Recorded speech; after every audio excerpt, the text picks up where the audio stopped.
so this is the title of a famous book by Marshall Goldsmith, What Got You Here and Won't Get You There. And so to give credit to the author as well, I've used the same title, and that will be the book that has inspired me to make this presentation as well. If you have already read it, that's wonderful. If you have not read it, then I really strongly suggest that you read it, and I'll be sharing the cover of this book with you in this presentation as well. It's an important read, not only for a corporate leader, but any community leader, any family leader that a person might see.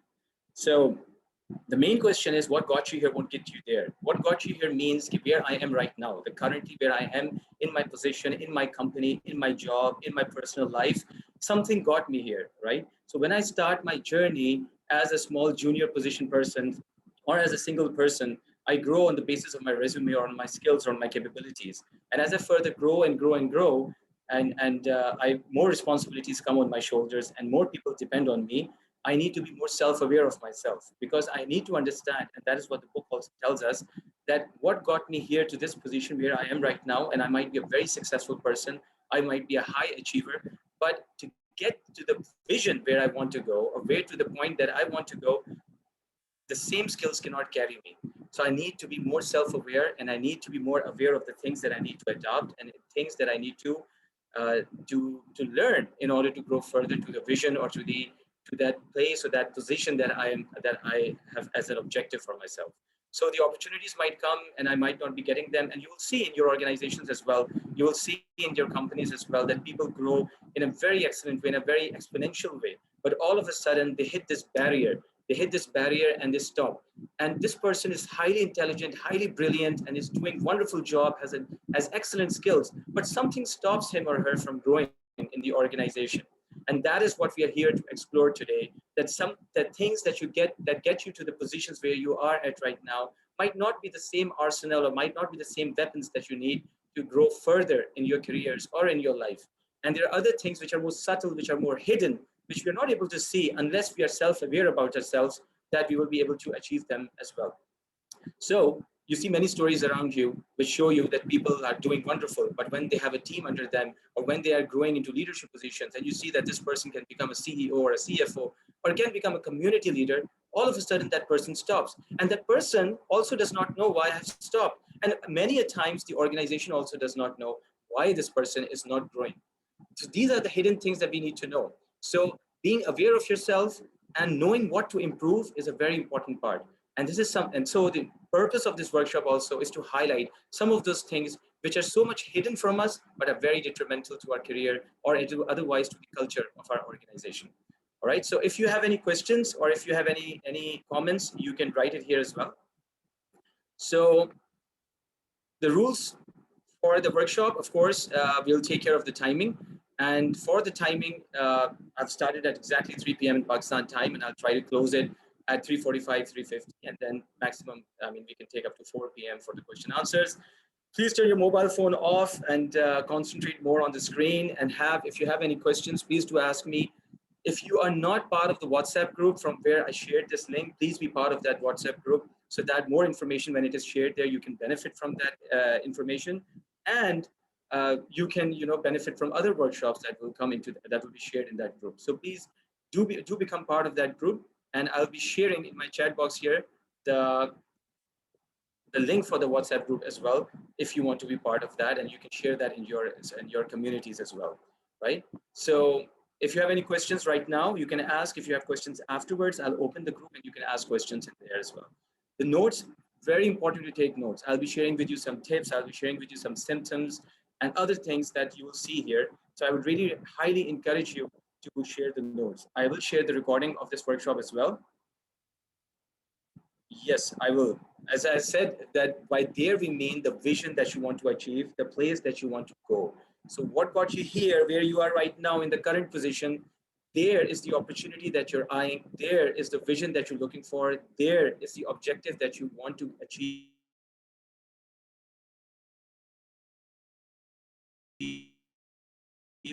There is where you want to be after 5 years or in life or in community, as in a leadership role as well. That is your there, THER, right? So similarly, so I was saying that take notes as well. And technology, we are all dependent on technology, my voice and my polls. I hope all these things work. Zoom has issues as well. So if there is any issues here, please bear with me. I'll share the recording of the workshop as well. Very good question. If Mr. Kumar is saying that if something got me here without self-awareness, why are we skeptical that we can reach there? Very important question, sir.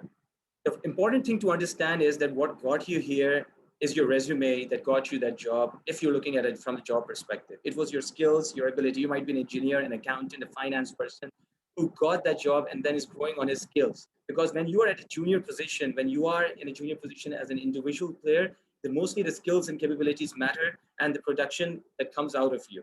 As you further grow in those skills and capabilities, those skills and capabilities go in the background and foreground is something else that comes in front of you, especially if you're in an organization for 3 to 5 years, 10 years or something like that, then other things also come in the foreground that we will be discussing here as well. So in order to get there, and as the pyramid gets more and more narrow when you grow up, things become more competitive. Just simply having skills and capabilities might not get you where you want to go because there will be other people also who will have that. Yes, very important transition from IQ to EQ. And I did a workshop on emotional intelligence as well. And if you're interested, I'll share that recording on emotional intelligence workshop in the WhatsApp group as well. So thank you for the comments. So technology, we're all dependent on that. So let's move forward. So I did a poll just a few months back on LinkedIn in which we asked this question: which area do you think is the most critical contributor towards managing barriers for leadership growth? If you want to grow there, if you want to go where you want to go, if you're looking at that vision, what are one of the which factor do you think plays the biggest role? So I'm going to open a poll here. I want you all to participate in that poll and let me know, and then I'll share with you the learnings that we got from LinkedIn as well. So I hope you all can see the poll and you can mark that.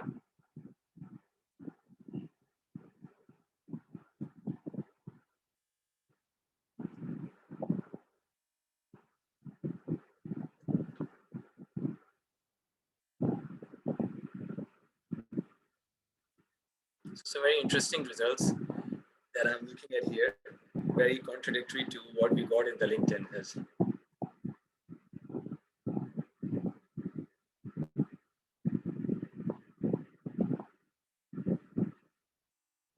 So I see half of the people have participated. I'll keep it open for another 30 seconds.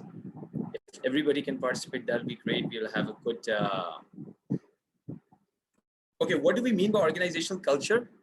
It is the environment, it is the organizational politics, it is the organizational dynamics that you face. Skills and capabilities are of course related to me, the skills and capabilities that I bring. Beliefs about the organization are the values about the organization. What do I believe about the organization? That do they care about me? Do they not care about me? And of course, habits intrinsic to me are the habits that I have inside of me.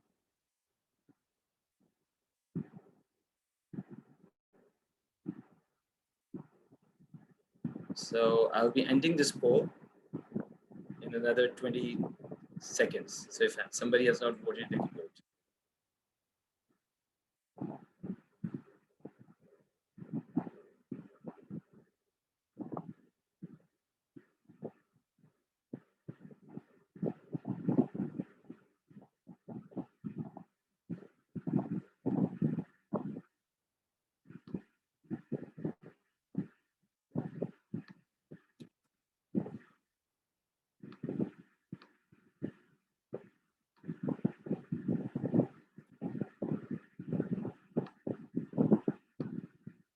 Okay, so let us end the poll and you can see the results that I'll share with you. So very interesting results. I hope you all can see the results. And right? Okay, poll is not visible. I'm sorry about that if the poll is not visible to you, because that is the issue with Zoom sometimes, that the poll does not become visible. But you can type your answer here. You can type your answer here to me as well. You can give that answer. What do you think is the most important thing?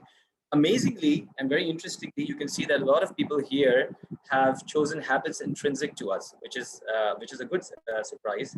And some of the people have said organizational culture, and some of the people say skills and capabilities. Now, I did the same. Let me just close this. I did the same thing for LinkedIn, and these are the results that I get, right? These are the results that I get from the LinkedIn poll. And around 77 people participated in that. And as you can see, most of the people said organizational culture, the politics of organization. But amazingly, a lot of people here say habits, and that's an amazing, that's a nice, very nice thing. And I see a lot of self-aware people sitting here in the audience, alhamdulillah. So organizational culture is something that if you do the poll, even in the organization, that people usually blame the organizational culture for this. And organizational culture is the politics, and the organizational culture is, yes, yes, I think you have a raised hand. You can ask your question in the chat room, please. Right? So organizational culture is the organizational politics, is the skills and the organizational, how organizational functions and what is the temperature of the organization, the environment in the organization. The skills and capabilities is, of course, my skills and capabilities that I know and that I've learned. Beliefs about the organization is what I believe about the organization, that whether the organization cares about me, whether the organization is truthful with me, whether the organization is telling me the truth, what they're telling me, and I believe in their communication as well. Habits which are internal to me, which amazingly most of the people here voted for, is something that is intrinsic to me. It is something that is more related to me, right? Habits eat culture for breakfast. Very nice. Very right. And habits actually define the culture of the organization as well. But what kind of habits are we discussing here? So let me go to the next slide as well. So you see here, I've tried to put this into a circle. Now the center of the circle being the most important thing. You see, there are two types of changes that you can go through. One change is transformational and the other is the transactional. Let me write it here as well. One change is transformational and the other is transactional, right? The transactional change is more related to the environment, is more related to the situation that I'm facing, and I'll try to change according to that situation. It might not mean that I'm changing myself, but I'm just trying to cope with the environment or the situation which is around me. So I might be in a new country, I might be in a new organization, and I'm trying to adapt to those systems and situations that I'm in so that I could fit in. But transformational is something that will truly change me. And transformational is something that I not only do in my office, but I carry it with me even outside or at my home or in my family. So you will see, I'll be a very nice guy in the office. I'll be telling the truth in the office, and I'll be doing all the good things that I have to do. But once I'm with my friends, or once I'm with my family, I'm a different person. So that's a lack of transformational change. If you truly want to transform, if you truly want to change, then you have to go deeper inside this circle, which is that's who you are, the self, and the habits that we have. Now, these habits that I'm talking about might be something very apparent as well. It can be something that I get angry a lot, or that I scream a lot, or maybe some habits like that, or I come late to the office. That is also a habit. But what the book talks about, the book that I've mentioned to you about Marshall Goldsmith, are very subtle kind of habits. The habits which I don't actually think about, which I'm not very self-aware about, because I just do them in the normal situation, as you will see when I'll share with you as well. And I just don't think about them, but they have a very detrimental and a very adverse effect on my performance, on my perception that people have about me, that people who are watching me. And Mr. Kumar, also to your answer as well, as you grow further in the organization, more eyes are watching you. More people are looking at your actions and your behaviors. And some actions and behaviors I'm aware of. I know I get angry, so I need to control my anger. Very good. But there are certain things that I do subtly, certain things that I just do in a passing comment or something in a remark that I do, and I don't realize that what kind of an impact it can have. We need to understand that as we grow in the organizations, as we grow in our positions, more and more people, when they become dependent on us, our main job becomes to keep our employees engaged and motivated. Yes, I will be sure. It's the name of the book is the title of the training. What got you here won't get you there, and I'll be sharing the cover with you as well. I'll be sharing with you the cover as well. So we need to understand that more and more people become dependent on us, and our main job becomes to keep the employees engaged and motivated, and for them to give us the good production. Now, I have a scenario for you. In your organization, would you rather have an accountant or a finance or an engineering professional, who is a brilliant guy, who has top skills, but who does not have any interpersonal skills, and the people under him are just resigning, are just moving away? You're not able to retain people under him. He is a stubborn person, and he does not like to work with anybody, but he is a genius. On the other hand, you have a person who is a very good person, who is a very skillful person. Does not mean that you don't hire a skillful person, but who goes along very well with the people, who has good interpersonal relationships, who can manage the team, motivate the team, and who has under him some brilliant team members who he can get the best production out from. I think the answer will be very, very common, that we would like to have good people, a nice guy in the organization. And the the first thing is that you will see in a lot of organizations, the companies do not focus on the development of people when it comes to inside of the person, the development of the intrinsic habits. How many times have you seen people development programs where people actually try to change a person or transform a person that you have in your organization? Generally, the tendencies are, not all the time, generally the tendencies are that we give them, send them through trainings, we send them through different kind of presentation trainings, and they go into the classroom, they come out of the classroom learning very little and applying very less than that as well, right? So truly to transform a person takes investment, takes some time, effort as well, and takes sincerity on part of the organization as well, and on part of the person as well, to truly understand. Because my job is to get productivity out of people. If people are not giving me productivity for some reason, and I am a brilliant guy, then I'm not contributing to the organization as I should be. As the example is of, I mean, a lot of CEOs that you see, the reason why they don't grow into the greater positions in the organization is their stubbornness, is their attitude, is their behaviors, their habits. And some of the habits, as I said, are not that apparent. So we'll talk about them here as well, right? So if you have any questions, you can ask. I'll share the name of the book as well, right?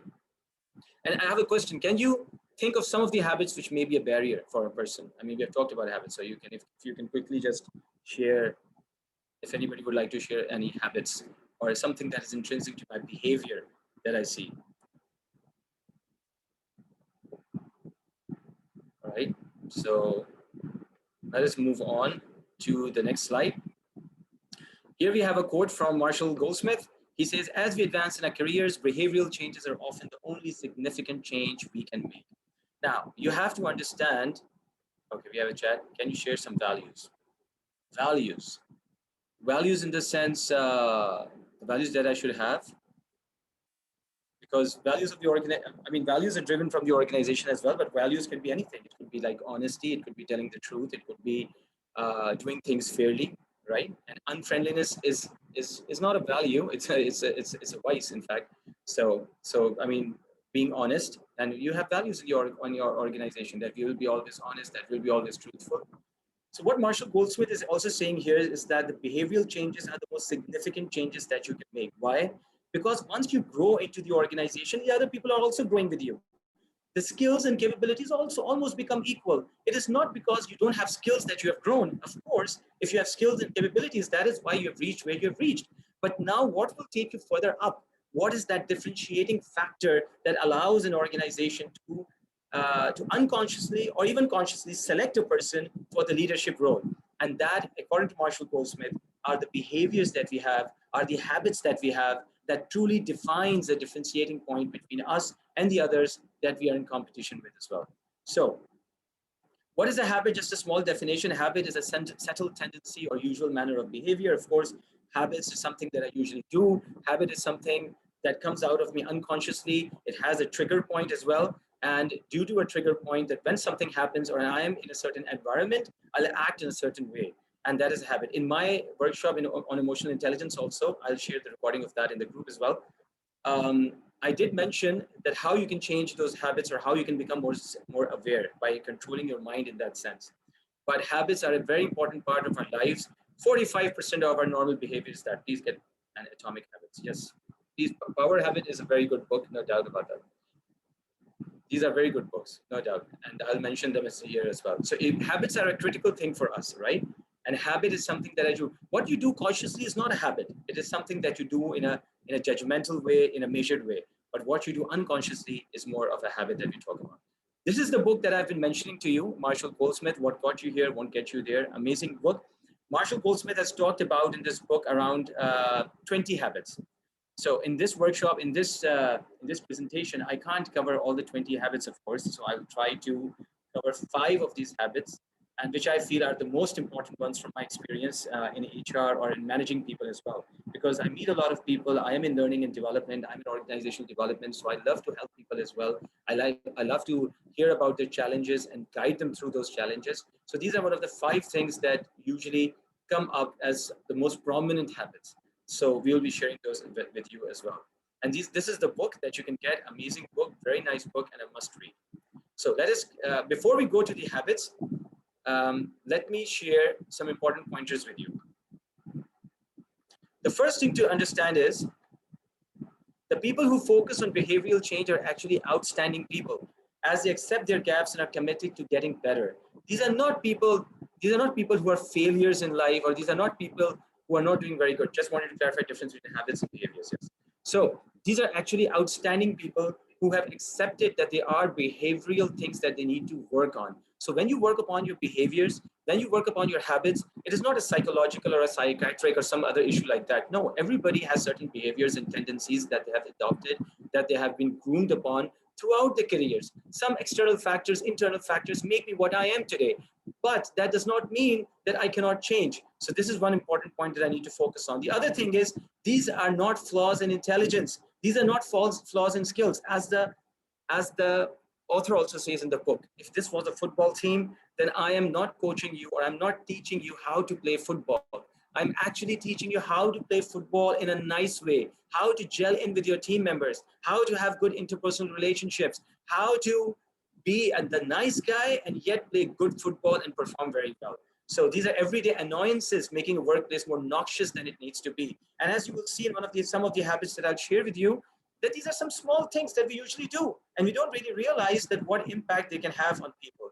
Do not self-diagnose and self-medicate. So when you see these habits or these symptoms, just as people overestimate their strengths, they also tend to overrate their weaknesses. So don't overrate your weaknesses, because the author, as he also says, that if majority of the people are telling you that you have some kind of a challenge that you need to work upon, but how will they tell you until you don't have a feedback system, until you don't have a feedback system that tells you what kind of behaviors I need to change.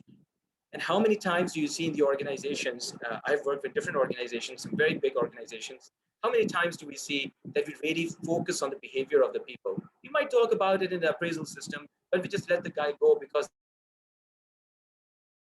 the guy is so good in doing what he's doing, and my project is very important. But with the time, you'll see that these things become and fall down upon us or upon that person as well. It's not a justice that we're doing. So do collect feedback, and if the majority of the people, should we let one go? Which one? Sorry. Should we um, let means one means if only one person is telling you that you have this issue, then you can just let it go, because it's a one-time experience that person faced. But if it's a majority of the people are saying to you, then you need to get work to it. You need to work upon yourself, and you need to be ready to make that change as well, right? So please take note of symptoms and habits which sound familiar to you. Please keep your note pages, notebooks with you, so that when I share with you, so you can work upon that as well. All right. So I have a situation here for you, and let me read that situation for you. Let's say you want to go to dinner at restaurant X. Your spouse or friend wants to go to restaurant Y. You have a heated debate about the choice, and you point out the bad reviews Y has received. But you grudgingly yield and end up going to restaurant Y. The experience confirms your misgivings. Your reservation is lost, the service is slow, and the food tastes like ripe garbage. You have two options during this painful experience, right? What are those two options? These are the two options that I'm showing you. Now I'm going to open up a poll. I want you to read, just take 10 seconds to read this situation here and choose the choice that best comes to your mind. And please be very candid, put yourself in this situation. How will I react in the usual sense? Vote according to that, right? So let me put the poll here if you've all read it.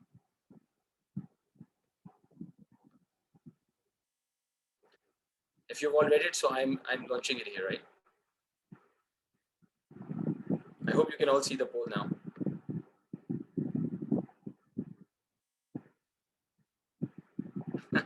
No, there's no options here, right?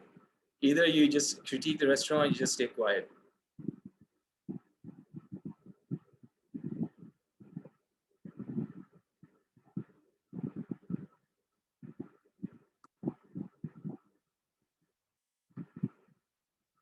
So half of the people have voted. I'll just keep it open for 30 more seconds. And I see majority of the people are going for option B. That's very nice. And some of the people here are also on option A, but majority are in option B. And that's very good. So we have half of the people already voted. So I'll just keep it for 10 seconds more open, and then I will close the vote.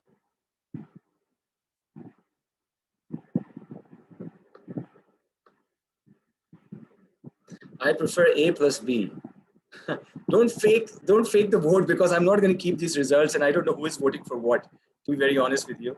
And we all know that how, I mean, I will tell you how will I react for sure. I'll tell you how will I react. And if you prefer A plus B, that's also cool. That's nice. So let me close this vote if everybody has voted. And let me show you. And amazingly, this is an amazing audience that I have today with me. And I hope you are all seeing this. 85% people say that I'll be quiet and just eat the food. I'll tell you honestly what I'll do. I'll just eat the head of my friend. I'll tell them, I told you not to come here. You wasted your money. You wasted our time. And you did not listen to me. And you never listened to me. These will be my pet sentences that I'll say. And I'll be very honest with you. After even reading the book, it is something that I need to really work upon, right? So let me stop sharing the results. And it's very nice that many people will be quiet, and that's great. So, but that will be the reaction that I'll give. And it's not for the sake of the training error. There will be difference between spouse and friend, for sure. Yes. Yes. So, and it's also when you're ordering food, right, from outside as well. So I have some symptoms for you, right, based on this. Do you argue too much? I like to just argue all the time. Ignore others' opinion. That even if people have others' opinion, they say, yeah, it's a good opinion, but I will have a better idea for you. Put down the ideas of others that people think that, yeah, it's a good idea, but I have more experience. Let me tell you what we can do. Withhold information because I don't know what that other person will use this information. How will he use this information? So let me give him some bits and pieces of that information, right? Either with spouse or a friend, yeah. So play favorites. I mean, I just want to appease and make somebody happy. I know I have to make this person happy. I want my word to prevail. Want your position to prevail in every meeting, right? I want my position to prevail in every meeting, in every situation. I am right, and I know I'm right because I'm so intelligent, right? So do any of these things sound similar? And can you guess the habit? If you've already read the book, then you can definitely guess it. But this is the most important habit according to the author, that he says that this habit, for anybody who has faced success in their career, they are guilty of this habit, right? And that habit is what? Number one habit is winning too much. What does that mean? Habit of winning too much. Winning itself is not a bad thing. Having competitive spirit, it's not a bad thing at all. But winning under all conditions, all situations, all circumstances, at all cost is something that is very dangerous, because it could have very adverse effect on our interpersonal relationships. No matter if it's worth it or not worth it, I have to win an argument, whether it is with my wife or my husband, whether it is with my colleagues or with my any peer, anybody. I just have to win every argument that I am in, right? So the author also tells us that not every argument is worth winning. And you see an example. If when you have kids, and like I have a son who is 12 years old. So if I'm playing cricket with him, or if I'm playing football with him, or any kind of a sports, you'll start playing that sports with that child in order to teach him how to play that sport. But after some time, that sport becomes that experience becomes more about competition, and the father is getting happy about beating the child in cricket or in football or anything. And that is the winning too much DNA, which kicks into us, and we start feeling like champions, and we want our son to be proud of us, and then we start acting in that way as well. So this is also one of the examples. So winning too much is about winning under all conditions and situations. And this could be very detrimental, because then the people will stop putting ideas in front of you. People will stop talking in front of you. People will not like to argue with you. And people will say that you're always full of words. So there's no reason to argue with you all the time. And therefore, the productivity of your team and your people will go down. So this is one of the things that you need to check, that we need to keep a check upon ourselves for. The second situation, if you have any comments that I can share with you, I have another vote with you, which is for habit number 2, right? I'm just trying to go a little bit of quickly because of the time as well. The situation is your subordinate dashes into your office with a document that needs your immediate attention. What your colleague doesn't know is that you have already been alerted to the situation a few minutes earlier. Now, in this situation, what do you do? These are the two options. I would like you to poll on this.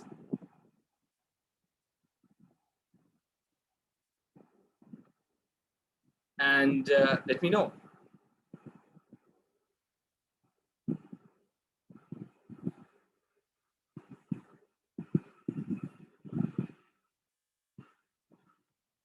this one is a tricky one. This one is a tricky one.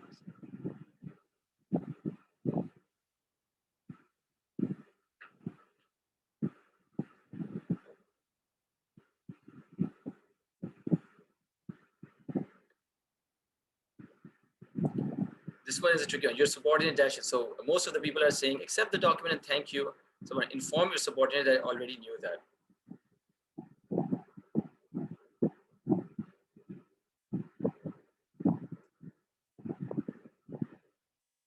So I'll just keep it up open for another 20 seconds.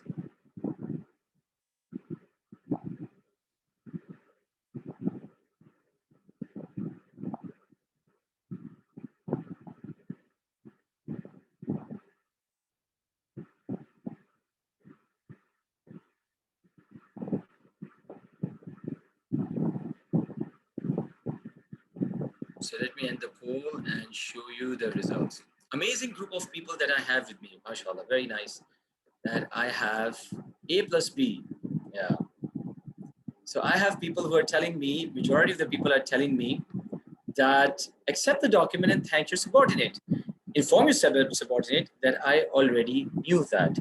But well, if I ask a lot of people, and this is great, this is a good answer that you guys have given, and but if I look at myself also, then I like to tell my wife. For example, my kid comes to me and he tells me, "Look, Dad, I know about this thing," and I'll tell him, "Yeah, I mean, I told you about this, or I already know. Thank you so much for sharing." Right? So this is also one of the answers that we can give, that I can give. So some of the symptoms for habit number 2, if you can guess this habit, which is second part of option B is not me. Thank you. So some of the options, symptoms that we see here are, 1 minute, need to win people admiration. I need to win people admiration. I want to be admired. I want people to say good things about me. I want people to think that I'm a very intelligent person or that I'm a very nice guy. Need to be the smartest person in the room. I need to show that I'm on top of everything. I have all the information and I am well aware of everything. Like to use the phrases, I already knew that. I think someone told me that. I didn't need to hear that. These are messages which are subtly telling the people that, you're wasting my time with this information. Few people are wasting your time with their information. Simply say thank you and stay quiet. Do people do that or not? Or do they have this urge of saying that, I knew already that? So can you guess which habit is this? Anybody? So let me just share it with you. Telling the world how smart we are, right? Mr. Know-it-all. Yeah. So Know-it-all, Mr. Know-it-all can be a good name for it, but the author calls it telling the world how smart we are. Remember, being a smart person is a major turn on, but announcing how smart you are is a major turn off. And it is not something liked by anybody. That how smart I am, how much information do I know? My kid comes to me and I tell him, I already knew that. My wife tells me something very excitingly, and I tell her, well, I already know this information. I already have this knowledge, so I'm way ahead of you. My peers, yeah, I don't act like this with my boss. That is the part that we have to see. There, my conscious mind kicks in, and there I say, yes, sir, you're always right. I didn't know that, right? I just want to be smart. Yeah. So yes, you can be smart with friends, and we just want people to admire. I mean, if somebody wants to admire somebody, and yes, you're right. Because I just want to be smart with my friends. So telling the world how smart we are, remember that your smartness is not judged by always jumping ahead of everything. It is judged by your good ideas, by your work and your productivity and your output that comes to you. So it is very important that, I appreciate even my juniors or my subordinates, my peers, when they bring an information to me that I'm already privy to, that they bring an information to me that I'm already aware of, that I appreciate people that when they give some kind of an idea. And the author says this is one of the most detrimental habits, subtle habits that I'm not aware of, that are hidden inside of us, but can have a very adverse effect on our careers and also on the environment of the organization. Let us go to habit number 3. Right? Here's another situation for you. Situation is short. Your subordinate gets a new haircut over the weekend from a new place and he feels excited about it. You are in a meeting with him and think the haircut looks ridiculous. What do you do? So I have another poll for you, and let's see uh, what you say in this poll.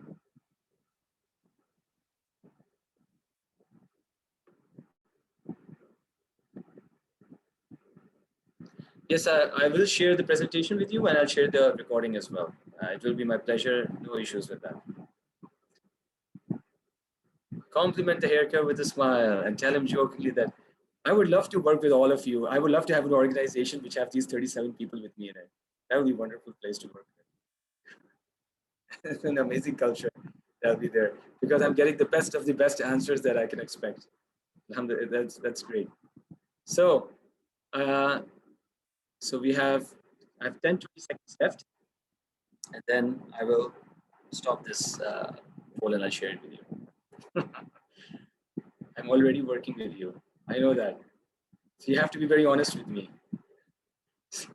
So your supporter gets a new haircut, and okay. So let me see if everybody has. Most of the people have voted, and let me just. If everybody has not voted, let me just stop this and share the polls with you. We already have. So compliment the haircut with a smile, and very few people say tell him jokingly that the haircut looks ridiculous. Then I'll choose option. If somebody says if there will be friends, then I'll choose option 2. That is true. And you know what? The important thing, and listen to this very carefully. What the author also says in this book is that candor is a very nice way of effectively managing people and having a good relationship. Even when I'm with my friends or with my peers, I don't say that your haircut looks ridiculous just because I want to make fun of a person. No, I'm not saying that I'm an evil person who likes to laugh at other people, who likes to make fun of other people. No, I'm just being candid. I'm just trying to earn some points. Maybe I'm thinking that I'm making a joke or a fun that will make this person more open with me, and I'll be able to have a better relationship with them. If you will ask a lot of executives, they actually make these comments and do these jokes in order to lighten up the mood, in order to lighten up the communication. And that is what a number of people have told me directly. But actually, they do not know that the things that they say or sometimes the comments that they pass have a very adverse effect on somebody. And that is what we need to be aware of. And that is the tricky point, that when you grow in your positions in the organization and you have different types of people working with you, belonging to different cultures, different regions, different countries or areas or cities, then you need to be very well aware that what is liked by somebody, what is not liked by somebody. Even a subordinate might like this comment that you say, yeah, that your haircut looks ridiculous, and that guy might just smile it out, but some other person might just take it to their heart and think very negatively about that. And that is something that we need to be very averse of. So what is self-awareness, and also being aware of your environment and being aware of your people? That is very important. So even with friends, if you have different friends and you know them very well, that is great. But if there's a chance or even a slightest chance that somebody might just not like that, what we have said, then it is better not to say it. And so the symptoms for habit number 3 is I feel like reminding people of their past incidents. You did this, you did that, you were like this, you were like that. I reminded you of this. Usually comment about people in their absence. Some people are really touchy. We should be careful while talking. Very important. Usually comment about people's look. Oh man, you're looking like this, you're looking like that. Naming them upon a politician or some kind of a political figure or something. You don't know if that guy likes that political figure or not. As we say, do not talk about politics in public. Do not feel shy of questioning people's intelligence during meetings.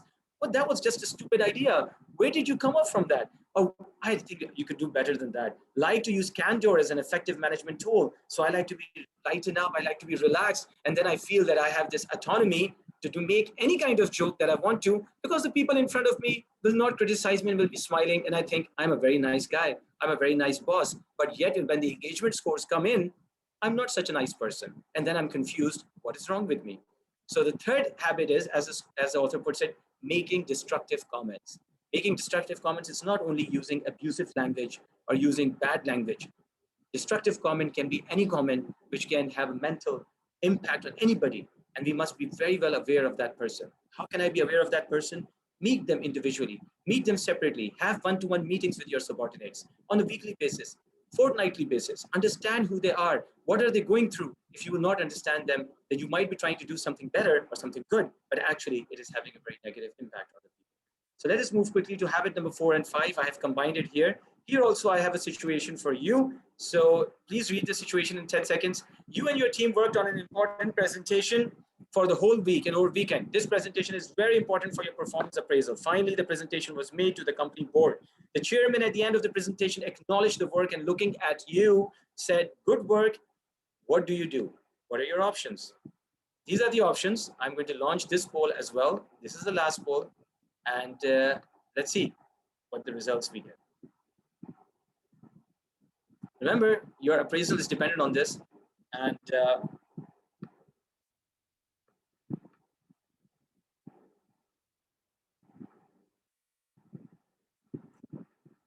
so wonderful people. We have our votes.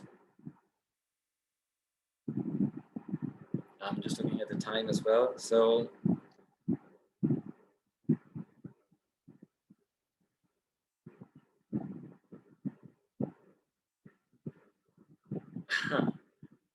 I have a very good bunch of people here with me, alhamdulillah. I'm very happy. Thank you. It was my team's hard work. Or look at your team with appreciation and feel happy. So we have the majority of the people who have voted. I'm just going to keep it open for 10 more seconds. There we go. And you can see the result. If you can see the result, a majority of you have said, thank you, it was my team's hard work. Smile, appreciate each team member with name. Smile and appreciate each team member with name. Those are good answers, very nice. But when a number of times we do face that situation and you see, or maybe you have received it on your end as well, that when you are sitting in that presentation, you have worked very hard for that presentation and you have really contributed greatly. And when it is time for your appreciation, your boss or any of your superior, whoever you've worked with, just doesn't mention me, just doesn't mention my name. Maybe we have faced this kind of situation. So what are the symptoms for this habit? Avoid immediate recognition and wait few days until recognizing someone. Immediate. Usually feel you are the fixer behind all problems. I feel that whatever my team achieves, it is because of my brilliant ideas. It is because I continuously coach them. I continuously manage them in such a good way, such a wonderful way, that if I was not there, if I did not existed, my team could not have managed this all on their own. Appreciate inspirations from others, resulting in good ideas. When I hear different ideas coming into me, I come up with a good idea. I appreciate the person. Thank you so much for your comment. And this idea came to me from your comment, right? Get too busy to take time for giving recognition. I'm just too busy. We have so many projects. We will do it after 1 month. We will do it after Eid. We will do it after Ramadan, right? Usually begin your sentence with an I. It is all about me. I'm too busy. I'm too difficult. And I'm facing this issue. I'm facing this challenge. It is all about me and I. And what are those habits that we're talking about?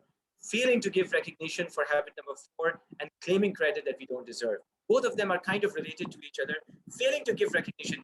Remember this thing, that if you want to give closure to somebody, to an effort, you must recognize that effort. And recognition has to be in a way which is done immediately, truly recognizing a person. The habit number 5, which is claiming credit that we don't deserve, is not only not giving the recognition, but it is a double sin that I'm even stealing the work that somebody else has done from them. And I say that I have done this, or I portray it as something that I have done, because this is such a fuzzy boundary, such a fuzzy situation. I have to come up and step up to really give the credit to my team and to recognize my team. A number of times we feel in our careers, in our organizations as well, or wherever we have worked before, I think it's good to appreciate every one person who has worked with you. If you'll all not the same of them, you'll say like, we have also helped, but no one is appreciating us, and maybe they'll look it too hard, take it too hard. Yes, that's a good comment too. The main thing is that give credit to the people. Even if you have directed them, even if you are the one who has it, trust me, it inadvertently will come to you as well when your team will perform well, when your team will perform good. But if I take the credit from others, but if I do not appreciate recognition, I fail to recognize people, and failed recognition is also delayed recognition, then the people will not want to produce for me, will not want to work hard for me, will not want to do things for me that they're doing, right? So that is very important for us to give closure to our arguments and to our discussion, right? So I'm looking at the time as well, so I'm trying to just go quicker. Some of the self-reflection that we talked about. Can you think of at least one or multiple habits which you see acting as a barrier for you? You can share with me in chat box, in an anonymous chat box as well, or you can just write it for yourself in your notebook as well, that any habit that is acting as a barrier for you, right? So you can write it for yourself as well, what you have seen so far in this presentation, or any other habit that comes to your mind. Do please write it. The second thing is, how does it make you feel? It is very important that how my habits make me feel, right? Okay, procrastination is a habit, very right. It is a habit also. Anger is a habit. Delaying things is a habit. Not meeting timelines is a habit. Coming to meetings late is a habit. All these things are also habits. And the things that we have discussed is as well is here. And remember, outstanding people accept that they have habit or behavioral challenges that they need to fix, right? Outstanding people do that. People who want to hide behind others, they just hide behind that. How important it is for you to change this habit. And remember that habits can be changed and we can pick up and make new habits. How can we do that? And yes, we can change the habits, right? As I've mentioned before as well to you. How can we change those habits? This is the book that someone here also was mentioning by Charles Duhigg, The Power of Habit. It's an amazing book, how you develop habits, how you reform your habits, how you create new habits. And remember, nobody can tell you that your habits cannot be changed. Your habits can be changed. It's just my self-awareness that I need to have. I need to understand what are the situations I'm facing. I need to audit myself as well. The knowing it all habit. Well, very true, Mr. Abdullah. That knowing it all habit is also is the winning too much habit. It's the winning too much habit. I know everything. I have to win all the time. I have to win all the time. I know everything. How do we overcome habits of laziness? There's workbook for this as well. Yes. How do we overcome habits of laziness? First thing is, number one, you always recognize that I do have a habit. Number two is that you then start working on it as well. Anger and laziness is a barrier. You can take membership in, yes. So anger, any habit that I first recognize I have, then I can change it and I can go towards improving it as well, right?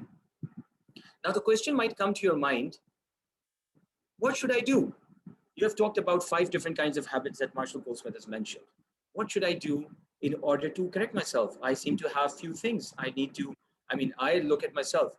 The most the most important thing that I have for you is that what you should do in the future is simple. Just simply stop doing what you have been doing in the past. Remember that all our development things focus on what new things can we do. The author also argues that developing new skills is more difficult rather than just stopping what you're just doing yourself. And stopping is more in your control. How many times do you hear about achievements that come about stopping? That I stopped this contract from happening, that I stopped this happening from doing. Because sometimes stopping can have a very significant impact more than starting something new, right? Simply stop doing what you're doing. So rather than having a bucket list of what should I start doing, rather than saying I'm going to be a nice guy, just say I will stop being a bad guy, or I'll stop being not such a nice guy, right? So stopping yourself and being aware of it is important. But this is less easier than being said. Why? Because as the author also argues, we have such a cluttered day. We have such busy schedules that when opportunities come to us to employ these habits, to use these habits, we are not aware of that. And we then fall into that trap again. So we need to be consistent. We need to take small baby steps towards improving ourselves.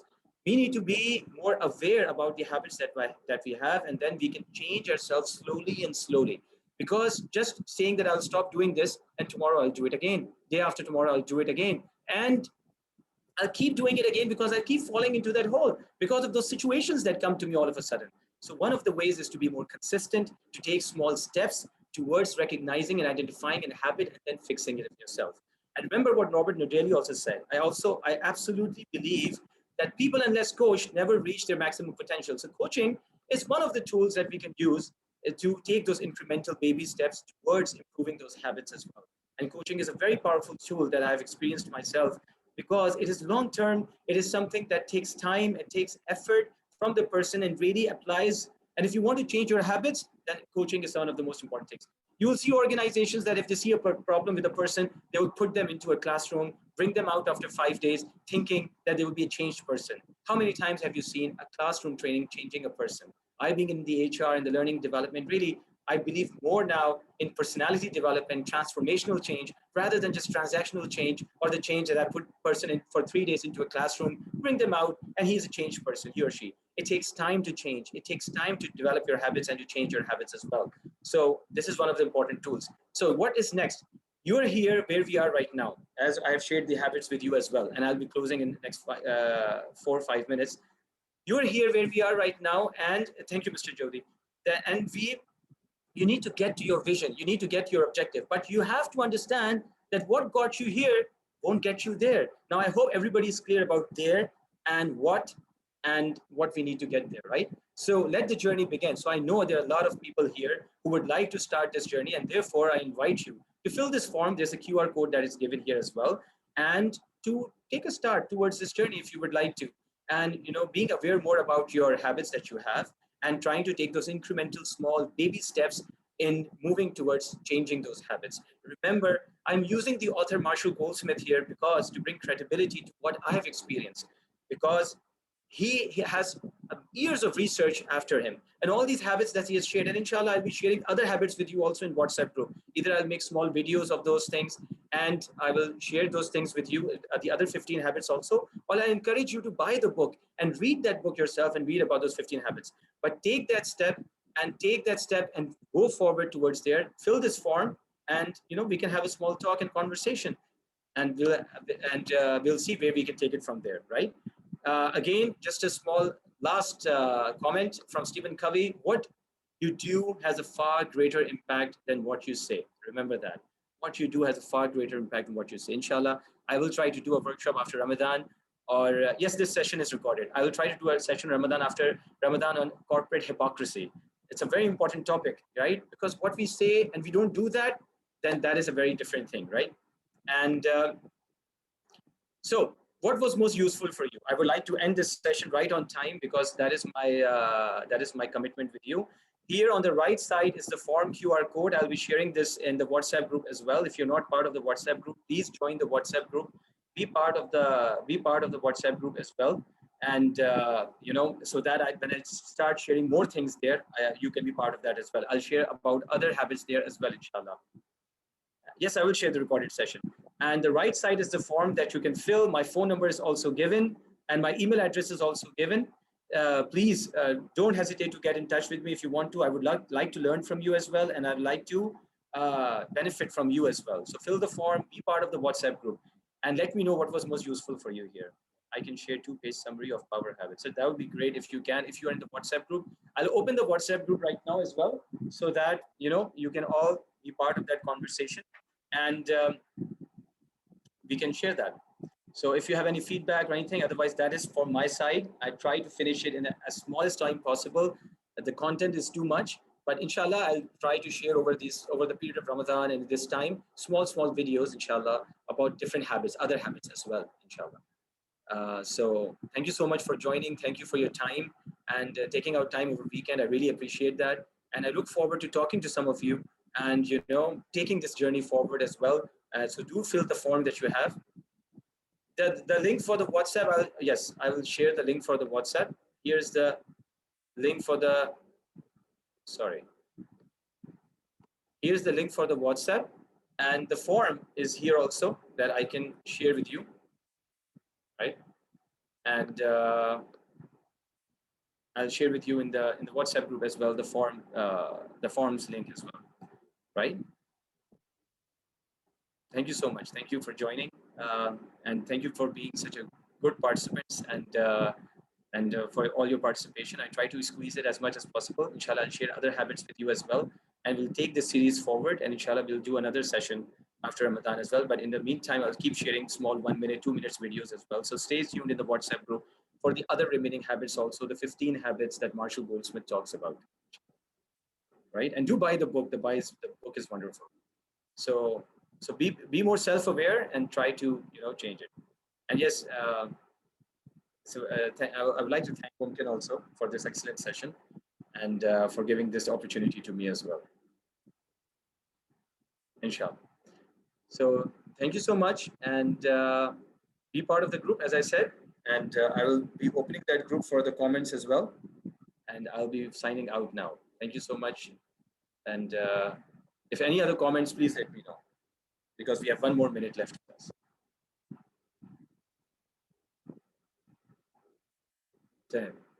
Thank you so much. Assalamu alaikum wa rahmatullah. Subhanakallah wa bihamdika.